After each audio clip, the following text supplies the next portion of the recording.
Tim worked 7 years on a weekly column on the web business for the Financial Times. He's worked for the Economist. You have to turn around. I'm just touching him because he's like special.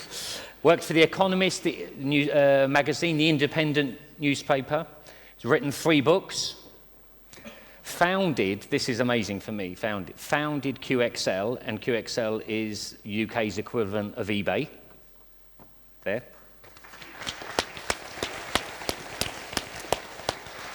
And this is the important one that everyone needs to hear. Today he works for Lean Investments, a company that invests in early stage internet and mobile businesses. They invest in really brilliant, clever ideas.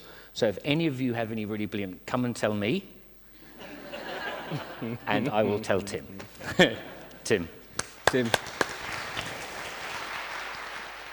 When I was 31 years old, I quit my job. I'd been working as a journalist, and I thought that it would be interesting to see what it would be like to run a business instead. But what I discovered quite soon was that I was a very poor manager. And the business that I started had many tremendous problems. And to make matters worse, all of the people in my previous industry, journalism, were not at all interested in giving it free publicity. However, I kept going to work, partly because I'd made the mistake of putting my own money into the company. And the result was that 5 years later, for reasons which I'll tell you in a moment, the company had actually grown and had become quite successful, and was able to become a public company that was at the time worth about $500 million. And just before that happened, I received a phone call from my former boss, this man here, Lionel Barber, the editor of the Financial Times. And he said to me, Tim, I've called to tell you that you are an inspiration to all your former colleagues. And I thought, oh, finally. All these people who didn't appreciate me for years are finally recognizing that I did have some talent. He said, yes, he said, we've been saying to each other that you've started and built a company that's become a big internet business. And we've concluded that if you can do it, any idiot can. I think it's very common. I think it's very common when people start businesses and make some money from them, that they are tempted to believe that their success is mostly due to their enormous talent and charm, and only a very small proportion due to other factors beyond their control. But my belief is that the reality actually looks like this. Most successful outcomes depend almost entirely on luck, partly on timing, and only the tiniest proportion on the people involved. That's why I'm particularly fond of the button that you see on the Google homepage, because I do feel lucky every day. But the reason I'm here is because I wanted to tell you about the 5 careers that I have failed at successively, and to tell you about the role that global and local have played in those careers. While I tell you, and I promise I won't take more than 4 minutes per career, I'd like you to keep at the back of your mind 3 questions. One is, do I think I will still live in Poland in 10 years' time? The second is, do I think I will still have the same job broadly in 10 years' time? I don't mean will I get a promotion, I mean will I move sideways to something very different? And the third is, do I think I will be working for somebody else or working for myself in 10 years' time? So, those are my 5 careers. Let's gallop through. My first job, as I said, was a journalist, and I joined The Economist magazine when I left university in Oxford. And they sent me a couple of years later to Tokyo. Now, the thing that to me is really interesting about Tokyo is that it breaks a rule that I had kind of observed in traveling to different places around the world. I felt that countries that are rich tend to become more and more similar to each other. And if you want to go somewhere that's really unusual and really different, such as, for example, the Kalahari in southern Africa, you often have to go to a country that's very poor. And if you were to chart it with, for example, rich on the y-axis and different on the x-axis, you would see something that looks like this. Lots of very similar cities where the stores and the restaurants and the clothes and the music are becoming more and more similar. And a group of places which are different partly because of their poverty. Japan is very striking because it's an exception. It's incredibly different, but also very rich. And I noticed it in tiny ways from the first day that I arrived. I was working for The Economist, as I said, and the house view at The Economist was that Japan is getting more and more similar to the West. And of course, they're right. But what surprised me was how amazingly different it was to begin with. Different in attitudes to society, to work, to family, and to other things. Here's one tiny example. The Syrian civil war. As you know, many people have gone hungry, and there have been chaotic scenes of distributing food to people. You may also know that a few years ago, there was an earthquake and a tsunami near Fukushima, which had dire consequences and left many, many people without food and without lodging. This is what the food queues looked like in Japan.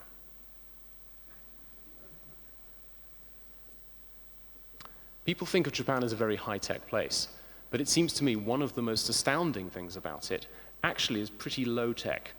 It's the behavior of the people who run the railways. A week after I arrived, I went to a meeting, and I was a bit late.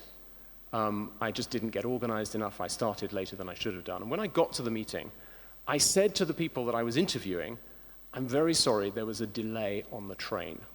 And I have to confess, this was not true. It was a lie. But I thought, I'll get away with the lie. And they looked at me and said, "Oh, a delay?" And I said, "Yes." And they said, "Did you bring a note?" And I said, "What do you mean, a note?"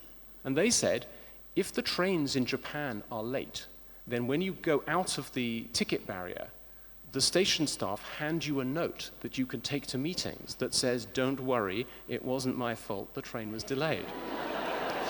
And I discovered after that my journey to work in Tokyo for the next 3.5 years took 31 minutes, not 32 and not 33, but always 31. When I moved to Brussels 4 years later, I have to confess it was very dull by comparison. Career number 2. I had been the editor of a technology page, and I'd written some books, one of which was about Intel, the microprocessor company. And that had led to my writing a weekly column for the Financial Times, where when they asked me what I wanted to think about, what I wanted to write about, I actually consulted my older brother, who is a computer science professor at MIT in Boston. And he said, "Why don't you write about the web?" And I said, "The what?" Because at the time, it was 1994, and I hadn't really heard of it. And he explained that Tim Berners-Lee had moved from CERN to MIT, and he showed me what a web page looked like and what happened when you clicked on a link. And he said to me, "Believe me, this is going to be big." So I started writing this column, and I started calling tiny companies that were selling things on the internet. So for example, I found a company in Seattle that had a little warehouse. This is a picture of it. And they published a phone number on the website, and you could call, and it was run by a guy called Jeff. And I had a long discussion with him about loyalty programs and how I thought he should have a loyalty program. I didn't talk to him after that, but a couple of years later, his company had turned into this, because it was, of course, Amazon.com. And I noticed after a while, 2 years after I'd begun writing the column, I noticed that many of the companies that I'd written about had become billion-dollar businesses. And I realized this wasn't just the normal business cycle of up and down. It wasn't something that happened once in a lifetime. I came to the conclusion that this was like the railways and the telegraph and electricity and Gutenberg all rolled into one. And I thought, if I wait until I'm a grandparent and then my children's children say to me, "Grandpa, what did you do when the internet was coming along?" It would be a bit sad if I had to say to them, "I wrote lots of critical articles about other people's businesses." So I decided to start a company, and it was an online auction business. And I thought that because I had lived in Palo Alto, which is the center of Silicon Valley, I would try to translate some of the approaches and some of the behaviors into Europe, because I wanted to live in London and had children at the time. However, California and London are not the same. My wife, Emily, is an American, and after she'd lived in London for a year, she had a friend come to visit who said to her, "What do you think of London?" And she said, "It's a great place except for two small things, the weather and the people." It's also pretty hard to raise money in Europe, and that's what I found when I was trying to do fundraising. Because when I went to go and see venture capitalists and told them about the great idea I had for this business, they said, "What makes you think that anybody in Europe is going to buy anything over the internet?" Now, there was a very good question they could have asked me. They could have said, "What makes you think that somebody who's a journalist who has no experience of running any business could possibly build a successful company?" But that wasn't the question they asked. Now, it may seem easy to laugh now at the stupidity of that question, is there a market? But actually, in 1991, a very smart American woman went to go and see Howard Schultz, the chief executive of Starbucks in Seattle, and said, "I'd like to open up Starbucks in Britain." And he said, "Are you crazy? You know how terrible the coffee and the tea is in England. There's no way that the English are going to be willing to pay for our coffee." But she was not put off. She decided to take a job as a barista in Starbucks and learn how to do it, and she then flew back to London and opened her own coffee company, which she called the Seattle Coffee Company. And 5 years later, she had 56 stores, and by that time, Starbucks had realized that actually the English would drink coffee, and therefore they were forced to buy her out for a little bit more than €1 million per store. So I was trying to build a Silicon Valley type company. One of the things I wanted to do was to make sure that everybody who worked for the company had a stake in its success. They had stock options that would be valuable if the business worked out well. The surprising thing was how few of them thought those options were worth anything, and how difficult it was to persuade people that this was an interesting way to be employed. I did practically everything wrong that you could imagine. There's a web writer in the States called Esther Dyson who puts that line at the bottom of her emails: always make new mistakes. To me, the key thing is that you can't expect to get everything right. And in my case, you emphatically can't expect to get everything right. What you should be aiming to do is to make different mistakes from the mistakes that you made yesterday. The result, however, was that because I had luckily picked a space that was inevitably going to be very big, and because nobody else was interested in it at the time, after 3 or 4 years, the company was quite big and was ready to take public. This is a picture of the London Stock Exchange, where we went public, and this is a picture of the NASDAQ, the electronic trading system in the US, where our shares were also sold. It might just be worth pausing to reflect, why are internet businesses so valuable? I think it can be boiled down to 3 things. First, they can grow extremely large. This is a sequoia, and as you know, after 400 or 500 years, they get to be 400 or 500 feet tall. It happens somewhat faster in the internet space. Second is because they can be extremely profitable. If you look, for example, at Google, the company essentially has margins of north of 90%, but does all it can to pad the numbers to disguise how profitable it is. And finally, internet companies don't have to spend a lot of money on capital. The traditional description in America of a retailer that has shops is bricks and mortar. And that's because if, for example, you were a famous book-selling chain like Barnes & Noble, in order to sell $1 billion worth of books, you have to spend $1 billion on buying and fitting out bookstores across the country. Amazon was able to achieve the same level of sales for approximately a 20th of the capital.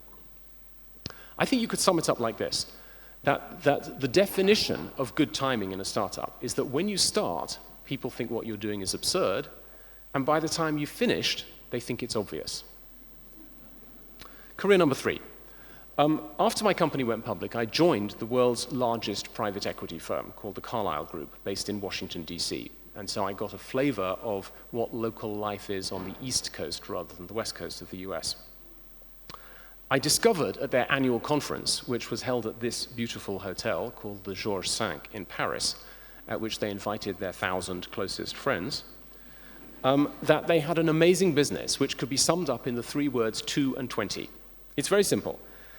They raise money from investors and they say to them, look, we are motivated to make you successful and to make lots of profits for you. And the reason we're motivated is that we will get a 20% share of all your profits. But we also have some costs, and so we'd like you to pay us a modest fee just to run our business, which will be 2% per year. On the fund that I was working at, that worked out at $18 million for 12 people. And the company had a pretty good fundraising strategy as well. They would fly around in a private jet, mostly around the Arabian Gulf, and call people in advance to say, would you like to meet the chairman of our company? And then have a little pitch and have us describe the business. And the people would say, yes, that sounds fine. Who's the chairman? And they would say, well, actually, he's the former president of the United States, George Bush. And I think that one of the interesting things about venture capital is that the returns depend very much on where you are in the economic cycle when you start. And I actually gave a presentation to the advisory board of our fund pointing out that in the years before we started the fund, there had been enormously high returns for venture investors, and therefore one should not expect things to be quite as good in the future. The technical term used for this in the industry is vintage year. I found myself, therefore, 3 years later, thinking that even though I was dedicated to this, I wasn't doing it because I needed the money. And I therefore caught myself, as people sometimes do, doing a bit of Googling in my spare time and thinking about making a move somewhere else and doing something different. But I went to the opposite extreme. Instead of creative writing, I decided to spend some more time running a small charitable foundation that I and my wife had set up with a chunk of our shares in the company. And what we wanted to do was to use technology to see whether you could try and make the lives of some of the less fortunate people in the world better. This is a screenshot from a project that we did in Africa, and it's in Swahili. I don't know how many of you have been to Rwanda, but in that country, 800,000 people were murdered in the space of 3 months as a result of ethnic and racial hatred at a time when Bill Clinton was the president. It's quite shocking, particularly in this town, which probably has the record for the largest number of people killed within a 50-kilometer radius, to reflect that in Rwanda, it was faster. But it's not only war and violence that are the problems in Africa. There's a lack of food, there's very poor healthcare and medicine, and there's also poor education. One of the biggest problems in education is that in the public school system where schooling is provided free, many schools require that you have to show up in uniform, and yet there are many people who can't afford to pay for the uniform, and therefore their children don't go to school. Another problem, of course, is HIV. 2/3 of all the people who are HIV positive on the planet live in the continent of Africa, and this map shows you the distribution. If you suffer from HIV, or heaven forbid your parents die in Europe, then you are left to be looked after by the local social services. But what happens if you live in a country where there are no local social services? I think it would probably be fair to say that you're therefore one of the unluckiest people on the planet. And I think that raises a big question. What can you do to help local community organizations to respond to the problem? I did some investigation and found a fantastic Californian foundation which tried to give money to the smallest groups, most local and most close to the problem. But what I found was that for practical reasons, they could never give an organization less than $10,000, and they could never have a relationship that lasted less than 4 years, and they always required the organization to have a track record where they had previously raised funding from somebody else. So we decided, and by the way, the reasons for that are very straightforward, because if you have lots of organizations that you're giving money to and they're out in the countryside, you have to go and visit them, and that takes time and money. You have to send them written contracts because you want to do things properly, and that's expensive. And you also have to employ consultants to check on what you did and make sure that the money was well spent. So we decided to do something slightly different, to be willing to take the risk of being the first funder for many small organizations. And this is a group of women in Dar es Salaam in Tanzania who formed a local community group that we supported. We decided to focus on cities, not the countryside, because that meant that the travel time between grantees, instead of being 8 hours, would be 30 minutes. And we also decided to get 30 organizations together and form them into a cluster. The idea being that we would give each of them a tiny grant every year for 4 years, and we would also give them some training and help them to link with each other so that they could learn from what each other was doing. So this was a tiny project with a very tiny budget, but the hope was that if it worked, we could scale it up. Well, I'm sorry to say, it didn't fully work. And part of the reason can be seen from this, which is a website in India called IPaidAbribe.com. The point of the website is that in many countries, government is ineffective and corruption is rife. And the result is that good people do not always rise to the top. For example, in many countries in Africa, there are programs to give away mosquito nets because they are a very effective way of stopping children from dying of malaria. A mosquito net is worth about $5, and in many places, the poorest people in the community are targeted and so that they can be given mosquito nets. However, on a site visit, I discovered that the local government in one place was saying to the poorest people, if you want to be on the list for a mosquito net, you have to pay me $1. In Sierra Leone, a journalist who was brought up in the country went back to the school where he had been educated 30 years earlier and discovered that the teachers would not mark the children's homework unless they were paid $2. And when he went to investigate and find out why should they behave in this terrible way, the answer he was given was straightforward. Because the Ministry of Education does not pay their salaries. And if the teachers don't ask for a bribe, then the result is that their own children cannot eat. And I spoke to somebody who ran a big aid organization which was dealing with a famine, where he described that he approached a local warlord who controlled a large area of territory and said, there are 100,000 people in your area who are dying of famine. I would like to send some trucks with grain to feed them, and can you please give me safe passage to make sure the trucks arrive safely? The answer that came back was straightforward. Yes, I'm happy to do it, but first I will need a small present of my favorite car. I think the way you can sum this up is that the most important issue here is about rule of law. Do you have a country where you can rely on the laws to treat individuals fairly and justly? The man on the left, of course, as many of you will know, is Mikhail Khodorkovsky, who spent 6 years in prison accused of tax evasion and embezzlement by Putin. And on the right, you see the corpse of Sergei Magnitsky, a lawyer who was representing a foreign investor in Russia and who was imprisoned by the government and who died in prison under suspicious circumstances. So although it might be tempting to say that these problems are only far away, they are sometimes a little closer than we would like. Let's crack on. My final career as a seed investor.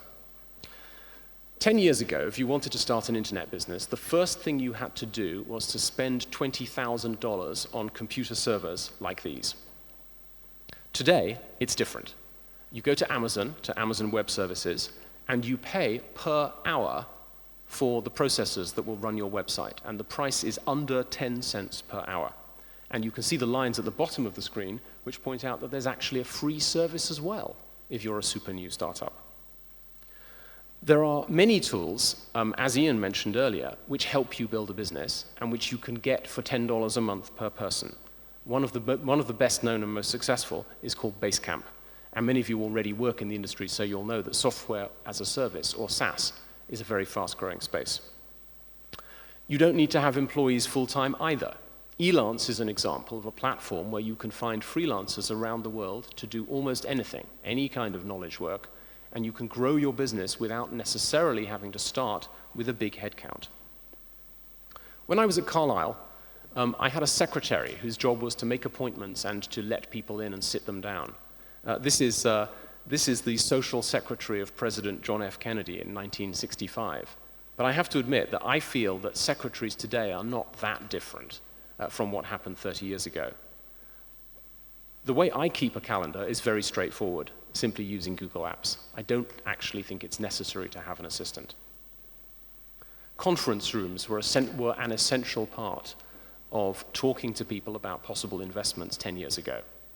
These days, it can be done on Skype. Documents had to be on paper and delivered. I can't tell you how many 50-page business plans I received and trawled through late into the night when I was running a big fund. Today, at the Lean Investments website, we simply have a form for an elevator pitch in which you take 3 minutes to tell us about your business.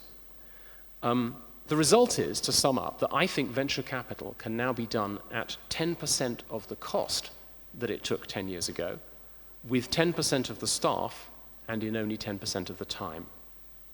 So this raises an important question. Does this now mean that an investor can be a global investor rather than a local one? Well, I have mixed evidence on this. Last year, I made an investment in a very promising company which provides a tool to allow people to build websites. I met the founder of the company, and he told me about the 1 billion page views that they get every month. He pointed out that they are the largest website in Indonesia, Singapore, and 2 other countries. And they had a strong development team of 4 people in Eastern Europe. It looked like a perfect global business. However, I discovered that I hadn't done my research very carefully, because in fact, they had only 500 million page views, not 1 billion, and of those page views, 80% were pornography. And consequently, the business was actually 10% of the size that I thought. And also, I hadn't realized that the founders had doubled their salaries without bothering to tell the investors. So here's the result. For me, there's something newer than Skype. When I get a pitch from entrepreneurs, I invite them to take a walk with me around Kensington Gardens in London. And I chat to them not just about their business plan projections, but about what they want to do. Board meetings I hold at my kitchen table, followed by lunch at a cafe around the corner. 30 years ago, one of the most successful venture capitalists in Silicon Valley had a very simple rule. He said, "I will never invest in a business that's more than 40 miles away from my house." I'm wondering whether maybe I should apply a different rule. I'll never invest in a business that's more than 40 minutes by bike from my house. You can see the search results there. Just allow me to get to Shoreditch from where I live in West London. But I'm not sure of the answers, and I'm open to the possibility that that might be wrong, and there might be a way to do global investing. So as I see it, it's straightforward.